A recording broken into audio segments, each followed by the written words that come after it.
ഇസ്ലാമിക വിമർശകനായ ക്രിസ്ത്യൻ മിലീഷ്യയുടെ തലവൻ മോമിക സ്വീഡനിൽ വെടിയേറ്റ് മരിച്ച സംഭവത്തിൽ കൂടുതൽ വിവരങ്ങൾ പുറത്തുവരുന്നു. 2023 സ്വീഡനിൽ ഖുറാൻ കത്തിച്ച കേസിൽ സ്റ്റോക്ക്ഹോം കോടതി വിധി പ്രസ്താവിക്കാനിരിക്കെയാണ് കടുത്ത ഇസ്ലാമിക വിമർശകനായ സൽമാൻ മോമിക വെടിയേറ്റ് മരിച്ചത്. ഖുറാൻ കത്തിച്ചതോടെയാണ് ഇയാൾ അന്താരാഷ്ട്ര തലത്തിൽ ചർച്ചകളിൽ നിറയുന്നത്. ഈ സംഭവത്തിൽ ഇയാൾ മുസ്ലിം രാജ്യങ്ങളിൽ നിന്ന് കടുത്ത വിമർശനം നേരിടുകയും ചെയ്തിരുന്നു. 2023 മോമിക ഖുറാൻ പരസ്യമായി കത്തിച്ചിരുന്നു. ഈ സംഭവം പശ്ചിമേഷ്യൻ രാജ്യങ്ങളുമായുള്ള സ്വീഡന്റെ ബന്ധത്തിൽ വിള്ളലുണ്ടാക്കുകയും ചെയ്തു. ഇതിന് പിന്നാലെ സുരക്ഷാ നടപടികൾ വർദ്ധിപ്പിക്കാൻ സ്വീഡൻ നിർബന്ധിതമാകുകയും ചെയ്തു. സ്റ്റോക്ക്ഹോം പള്ളിക്ക് പുറത്ത് നടന്ന സംഭവം ഉൾപ്പെടെ 4 തവണ ഖുറാൻ കത്തിക്കുകയും മുസ്ലിങ്ങളെ അപമാനിക്കുന്ന തരത്തിലുള്ള പരാമർശങ്ങൾ നടത്തുകയും ചെയ്തുവെന്നാണ് പ്രോസിക്യൂട്ടർമാർ പറയുന്നത്. ഈ 4 തവണ പ്രസ്താവനകൾ നടത്തുകയും അവരുടെ വിശ്വാസത്തിന്റെ പേരിൽ മുസ്ലിങ്ങളെ അവഹേളിക്കുന്ന തരത്തിൽ ഖുറാനെ കൈകാര്യം ചെയ്യുകയും ചെയ്തതിനെ 2 പേരെ പ്രോസിക്യൂട്ട് ചെയ്യുന്നു എന്നാണ് സീനിയർ പ്രോസിക്യൂട്ടർ അന്ന ഹങ്കിയോ പറഞ്ഞത്. 2023 ജൂണിലെ പെരുന്നാൾ ദിനത്തിൽ സൽമാൻ മോമിക ഖുറാന്റെ ഒരു പകർപ്പ് ചവിട്ടിയ ശേഷം സ്റ്റോക്ക്ഹോമിലെ ഏറ്റവും വലിയ പള്ളിക്ക് പുറത്ത് കത്തിക്കുകയായിരുന്നു. മോമിക ഇറാഖിലെ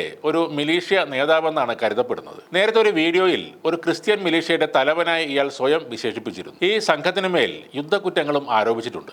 ഐസിസിനെതിരെ പോരാടുന്ന ഒരു ക്രിസ്ത്യൻ സായുധ സേനയിലാണ് മോമിക ഉണ്ടായിരുന്നതെന്നും ചില റിപ്പോർട്ടുകളുണ്ട്. 2018 അദ്ദേഹം ഇറാഖിൽ നിന്ന് പലായനം ചെയ്തു. മറ്റൊരു ക്രിസ്ത്യൻ മിലീഷ്യയുടെ നേതാവായ റയാൻ അൽ കൽദാനിയുമായുള്ള അധികാര പോരാട്ടത്തെ തുടർന്നായിരുന്നു അവിടം വിട്ടുപോകുന്നത്. ഖുറാൻ കത്തിച്ച മോമികയുടെ നിലപാടിനെ ആദ്യം പിന്താങ്ങിയ സ്വീഡിഷ് സർക്കാർ പിന്നീട് ലോകമെമ്പാടും നിന്നും ഇതിനെതിരെ പ്രതിഷേധം ഉയർന്നപ്പോൾ ആ നിലപാടിൽ മാറ്റം വരുത്തുകയായിരുന്നു. ഒരു കാലത്ത് സമാധാനത്തിന്റെ പര്യായമായി മാറിയിരുന്ന സ്വീഡൻ ഇപ്പോൾ അക്രമ പരമ്പരകൾക്ക് തന്നെ സാക്ഷ്യം വഹിക്കുന്നു. ആ സമയത്താണ് ഈ കൊലപാതകവും നടന്നിരിക്കുന്നത്. സംഘടിതമായ ആക്രമണങ്ങൾ അവിടെ വർദ്ധിച്ചു വരികയാണ്. ഒരിക്കൽ സ്റ്റോക്ക്ഹോമിലെ ഇറാഖി എംബസിക്ക് മുമ്പിലും ഇയാൾ ഖുറാൻ കത്തിക്കുകയുണ്ടായി. തുടർന്ന് 2023 ഒക്ടോബറിൽ സ്വീഡിഷ് മൈഗ്രേഷൻ ഏജൻസി ഇയാളുടെ റെസിഡൻസി പെർമിറ്റ് ക്യാൻസൽ ചെയ്തു. ഇയാൾ നൽകിയ അപേക്ഷയിൽ ചില തെറ്റായ വിവരങ്ങൾ നൽകി എന്ന് ആരോപിച്ചായിരുന്നു അങ്ങനെ ചെയ്തത്. എന്നാൽ ഇറാഖിലേക്കുള്ള നാടുകടത്തൽ ചില നിയമക്കുരുക്കിൽപ്പെട്ട് നീണ്ടുപോയപ്പോൾ അത് പൂർത്തിയാകുന്നത് വരെ ഇയാൾക്ക് താൽക്കാലിക പെർമിറ്റ് നൽകുകയും ചെയ്തു. അതിനിടയിൽ ഇയാൾ 2024 മാർച്ചിൽ നോർവേയിലെത്തി അവിടെ റെസിഡൻസി പെർമിറ്റിന് ശ്രമിച്ചിരുന്നു. എന്നാൽ നോർവേ ഇയാളുടെ അപേക്ഷ